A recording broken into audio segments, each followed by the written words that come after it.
अस्सलाम वालेकुम। Early 90s के अंदर नासा वालों ने एक मशहूर ज़माना टेलीस्कोप लॉन्च किया जिसका नाम हबल था और उसका मेन पर्पज़ ये था कि उसने गैलेक्सीज़ और स्टार्स के बारे में स्टडी करना था, उनके इर्तिकाई मराइल को देखना था, किस तरह से बनी हैं, कोलाइड करती हैं वगैरह वगैरह।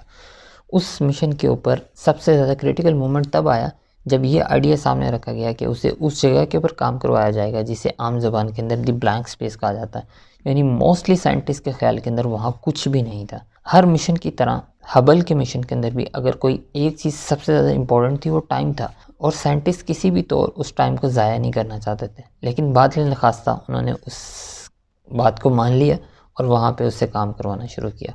कुछ दिन काम करने के बाद हबल ने जो पिक्चर भेजी वो इस वक्त आपको स्क्रीन पे नज़र आ रही है। ये जो आपको कुछ डॉट्स नज़र आ रहे हैं इसमें से कुछ सिर्फ स्टार्स हैं, बाकी सब गैलेक्सीज हैं। मीन के ये खुद मिलियंस ऑफ स्टार्स को ऑन करती हैं और ये साइंटिस्ट को उस जगह पे मिली जहाँ पे मोस्टली लोगों का ख्याल था कि यहाँ कुछ भी नहीं है। बात सिर्फ समझाने की ये थी कि जब तक आप चीज़ों को प्रैक्टिकली एक्सपीरियंस नहीं करते आपको नहीं पता चलता कि उस ब्लैंक स्पेस के अंदर, उस खाली जगह के अंदर कितनी बड़ी दुनिया आबाद है।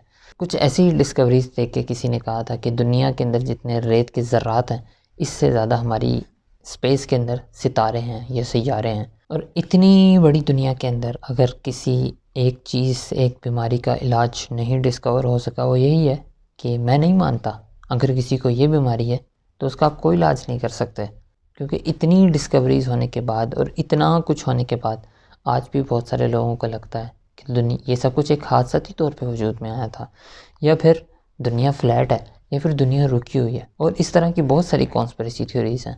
चीज़ें तो अपनी असल के अंदर कायम रहेंगी, किसी के मानने या मानने से तो कोई फ़र्क नहीं पड़ेगा। तो बात स्पेस की हो रही है। एक मोबाइल एप्लीकेशन है जिसका नाम है स्काई मैप। अगर आपको स्पेस का शौक़ है तो ये आपके मोबाइल में लाजमी होनी चाहिए, क्योंकि ये बहुत ज़बरदस्त एप्लीकेशन है। इसकी ख़ास चीज़ ये है कि जब आपको सितारे नज़र आते हैं, चाहे दिन में नज़र आ रहे हो या रात में, आप जस्ट उस सितारे की तरफ अपने मोबाइल को पॉइंट करोगे तो ये एप्लीकेशन उसका नाम बता देगी। उससे आपको उसकी इन्फॉर्मेशन पता चल जाएगी कि ये किस सोलर सिस्टम से बिलोंग करती है या फिर किस गैलेक्सी से बिलोंग करता है, ये सितारा या सैयारा या जो भी चीज़ है। और अगर आप मेरे एक्सपीरियंसेस देखना चाहते हैं तो मैंने अपना ट्रैवलिंग का चैनल अलग कर दिया है, नाम है सलमान ट्रैवल डायरीज़। वो मेरे एक्सपीरियंसेस हैं। अगर आप वो देखने में इंटरेस्टेड हैं तो मैं चैनल को यहाँ पे टैग कर दूँगा, उसे जाके एटलीस्ट सब्सक्राइब तो कर लेना, तो वहाँ पे भी आपसे मुलाकात रहेगी। सी यू इन नेक्स्ट वीडियो।